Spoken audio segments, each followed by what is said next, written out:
Live from Fargo and serving you on TV, online, and on the go. This is Valley News Live at 6.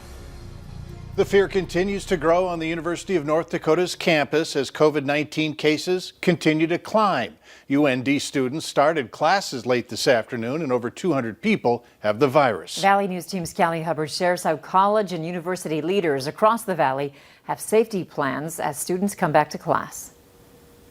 Freshmen like Gabe Brisbois and Nicholas Burgess have said their farewells to home as they enter their next phase in life to earn commercial aviation degrees. I think my biggest worry is that there's an outbreak and we get sent home and we're not able to be here. Yeah, I still don't think it's really been taken very seriously. Like, I've still seen fraternities and sororities having parties out front. The talk of COVID-19 cases going up has many worried that campus will shut down. For me, I had to drive 15 hours to get here, so getting sent home from that would be a little angering. As of right now, when you and I are speaking, we have 203 reported positive cases between faculty, staff, and students. Melanie Linder with UND says students can monitor active COVID-19 cases through the reporting dashboard online. We're encouraging everybody on campus, whether you're on campus or off campus, to practice safe practices to stay healthy. Wear the mask, social distance when you can.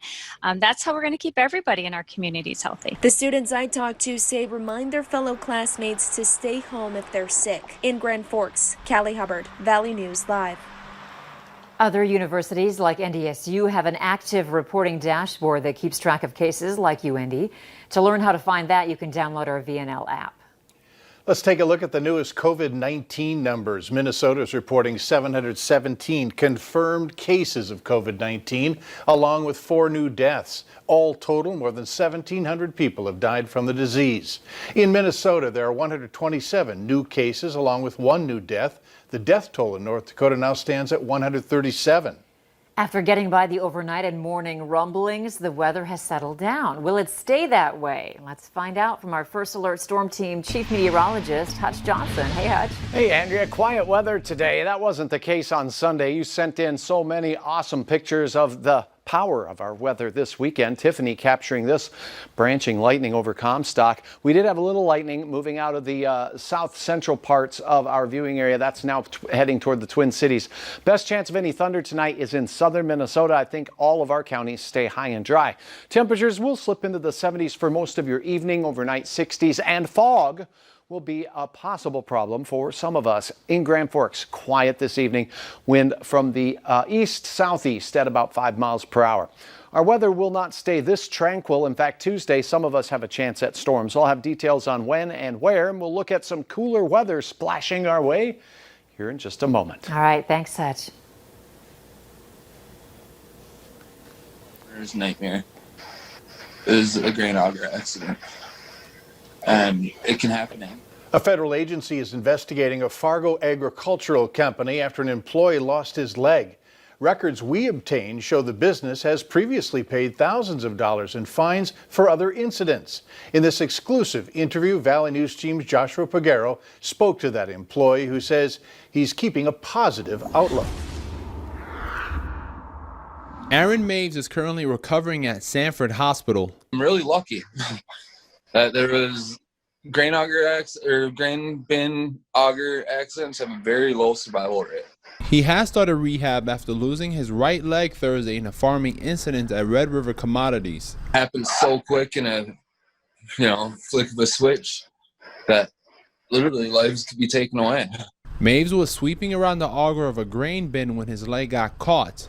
The 31-year-old says quick thinking from his colleague saved him. He took off running so fast up to our control room, bashed out the window in the control room, shattered it, trying to get somebody's attention to come help me. For nearly 40 minutes, Maves was in excruciating pain as emergency responders worked to free him.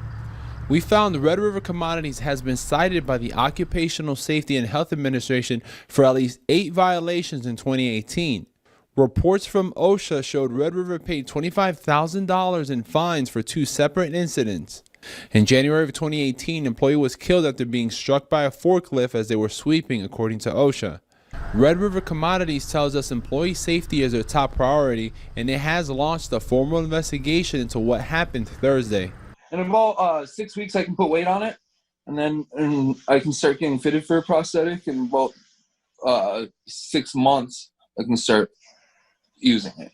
Maeve says farmers need to be more aware of their surroundings. A GoFundMe page has also been set up to help his family as they try to deal with this setback. In Fargo, Joshua Peguero, Valley News Live.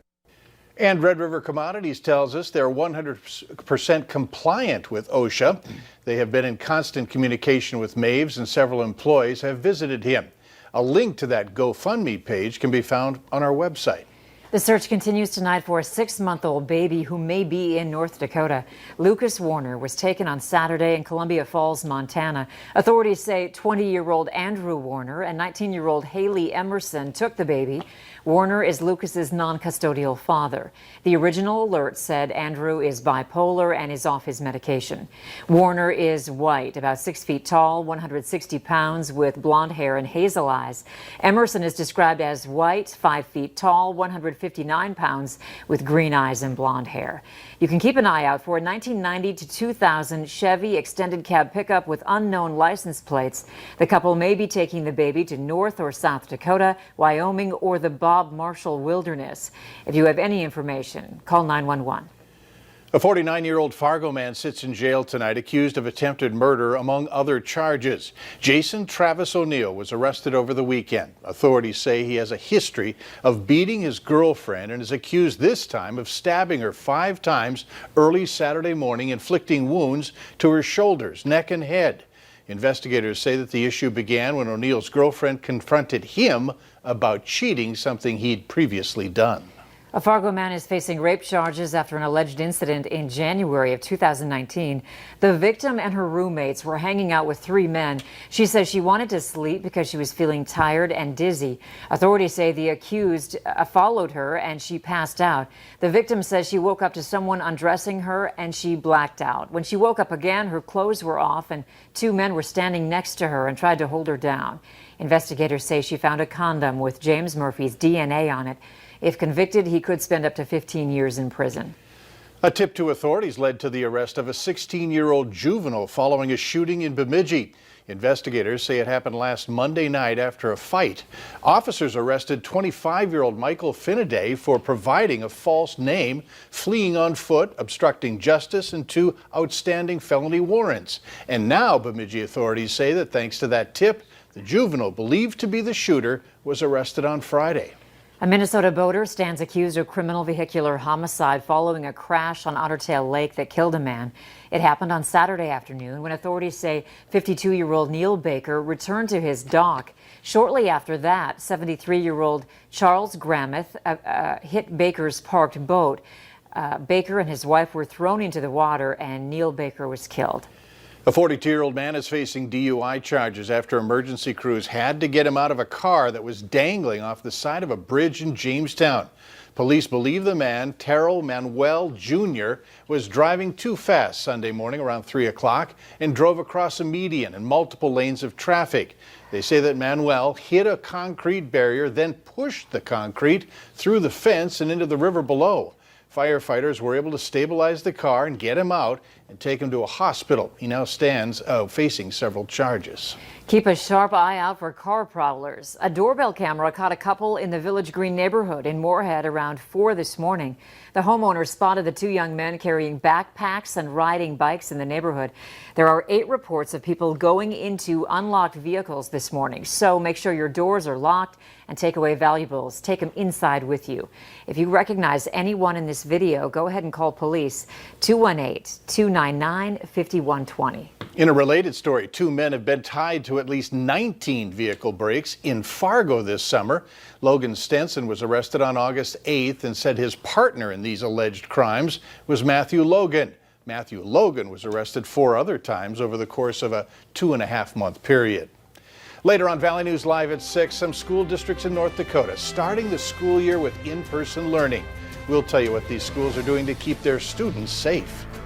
A lot of rain from our Sunday soakers. Estimated rainfall by Doppler radar, where you see the reds and oranges, 2 to 6 inches in the Cheyenne and James River valleys.